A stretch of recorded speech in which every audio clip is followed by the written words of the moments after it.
नमस्कार। Mycology class में आज आपका फिर से स्वागत है। और आज अपन जो पढ़ रहे हैं वो फंगस के क्लासिफिकेशन में कुछ विशिष्ट क्लासेस के बारे में, कुछ जनरल कैरेक्टर हम क्लासेस का डिस्कस कर लिए हैं। आज अपन कुछ विशिष्ट लक्षण जिसमें से अपने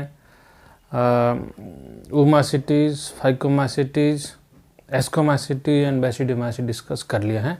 तो आज अपन एक छोटी सी क्लास जिसको अपन फार्म क्लास भी कहेंगे और वो क्लास हैं ड्यूटेरोमाइसीटीज, उसको डिस्कस करेंगे। ड्यूटेरोमाइसीटी क्लास, ड्यूटेरोमाइसीटीज क्लास, ड्यूटेरोमाइसीटीज। ये जो क्लास ड्यूटेरोमाइसीटीज है, ऐसा कहते हैं कि ये एक क्लास जो है ये आर्टिफिशियल ग्रुप है। आर्टिफिशियल कहने का यहाँ ये मतलब है क्योंकि इस क्लास के अंदर जो ऐसे कवकों को रखा जाता है जिसमें सेक्सुअल रिप्रोडक्शन अभी भी डिस्कवर्ड नहीं हुआ है।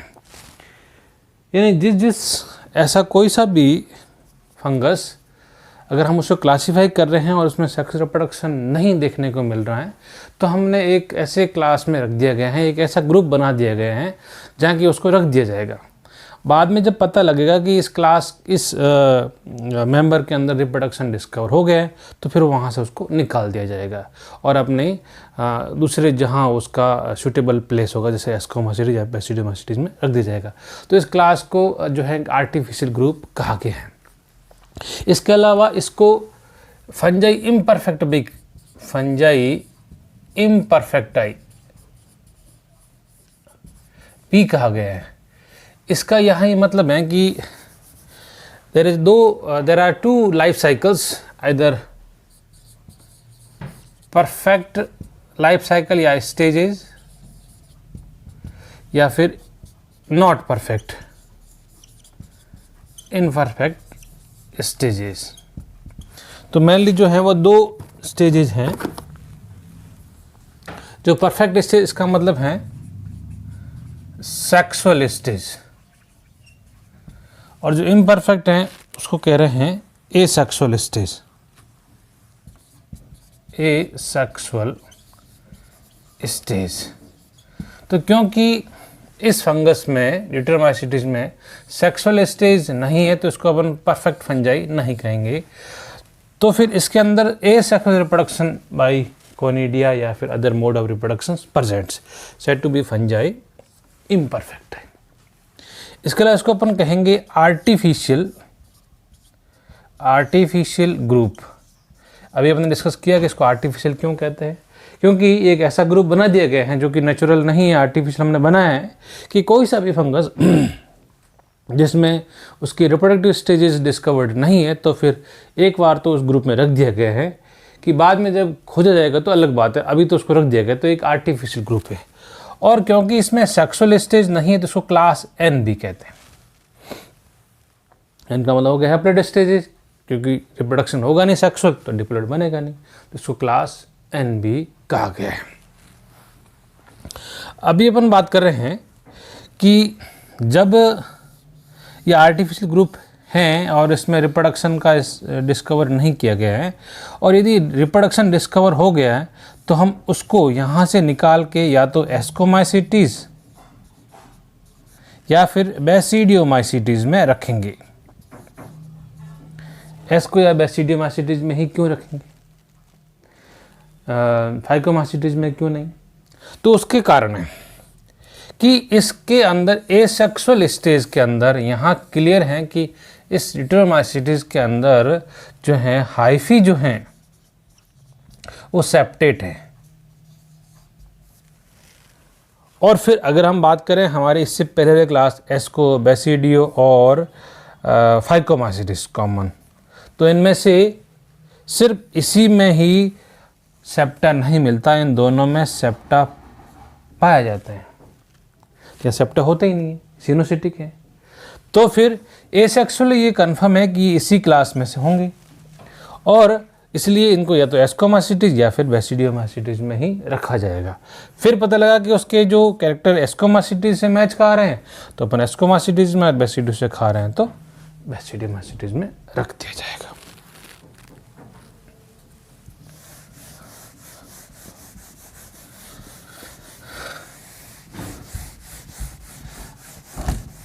बहुत सारे कैरेक्टर इसके डिस्कस कर लिए हैं। कुछ एग्जांपल्स इसके मेंबर जो हैं इम्पोर्टेंट वो यहाँ पे अपन नाम लिखते हैं, जैसे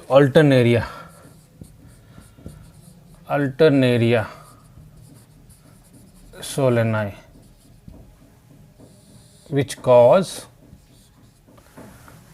early blight of potato के अंदर, यानी पोटैटो फसल के अंदर शुरुआत में ही एक ब्लाइट जैसे सिम्टम दिखते हैं, early blight of potato. Colletotrichum फाल्केटम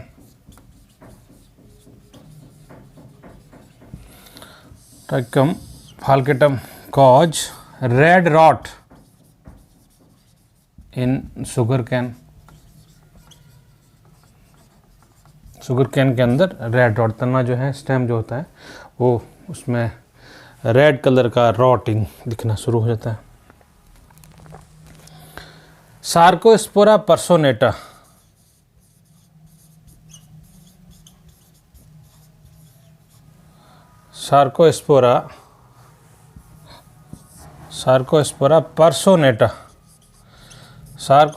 पर्सोनेटा जो हैं विच कॉज टिक्का डिजीज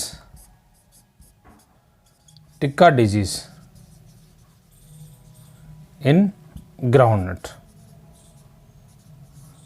मूंगफली के अंदर जो है एक रोग जो अपन कह रहे हैं सार्कोस्पोरा पर्सोनेटा, जो भी इस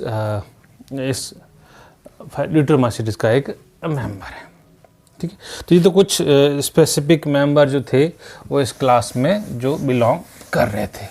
तो इसी के साथ ल्यूट्रोमाइसीट्स में कुछ ऐसे पॉइंट जो रह गए थे क्लासिफिकेशन के दौरान जब अपने टेबल बनाई थी, तो अब अपने यहाँ पे लिख दिए हैं। अब हम इसके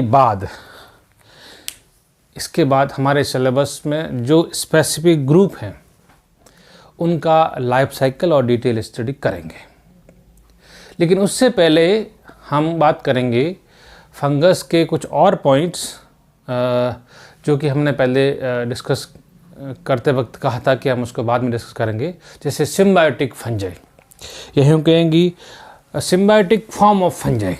ये फंगस के साथ कौन से ग्रुप सिम्बायोटिक फॉर्म में रहते हैं। उसमें अपने सिम्बायोटिक फॉर्म में अगर हम बात करें थे तो दो स्पेशल मेंबर थे या दो ग्रुप थे जो फंगस के साथ सिम्बायोटिक फॉर्म में रहते हैं। उसका नाम रखा था आपने, एक तो रखा था माइकोराइजा और एक रखा था लाइकेंस। क्लियर। तो आज अपन बात कर लेते हैं लाइकेंस की। क्या बात करेंगे? लाइकेंस एक्चुअल में the symbiotic association of fungi and algae और फंजाई का सहजीवी संबंध जो है लाइकेन या फिर लीचन कहते हैं। यानी यहाँ दो मेंबर हैं, दो पार्टनर हैं, एक हैं फंगल पार्टनर और एक हैं algal partner.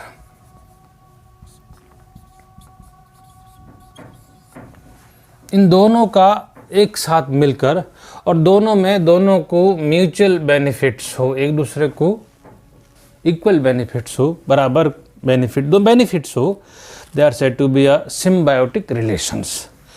Fungal partner said to be a mycobiont, algal partner said to be a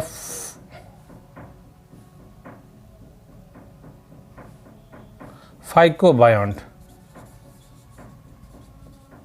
phycology और माइकोलॉजी। कवकांश से वलांस, इस तरह का ये दो जो हैं ये पार्टनर्स दोनों मिलके रहते हैं, जिसमें से ये जो हैं वो लार्जर पार्टनर हैं और ये स्मॉलर पार्टनर हैं। ऐसा हम इसलिए कह रहे हैं, अगर कभी कभार ये आए हैं तो कहते हैं कि इन दोनों में से कौन किसको आश्रय प्रदान करता है, कौन किसको आश्रय प्रदान करता है। आश्रय का मतलब हो गया, आश्रय वही प्रदान करता जो कि बड़ा हो। तो इसमें ये वाला फंगस इसको ये फंगस जो है एल्गी को आश्रय प्रदान करता है। अगर हम बात करें कि ये जो लाइकेंस हैं ये कैसा किस तरह का नेचर है इनमें, तो एक तो इसको अपन कहेंगे thallophyta, thallus like plant body. जब थैलोफाइटा है यानी इसमें फंगस और एल्गी जब दोनों हैं, दोनों एक साथ मिलके रहते हैं, उसके बाद में थैलोफाइटा और ये एक कंपोजिट बॉडी बनता है, थैलोफाइटा कंपोजिट प्लांट बॉडी।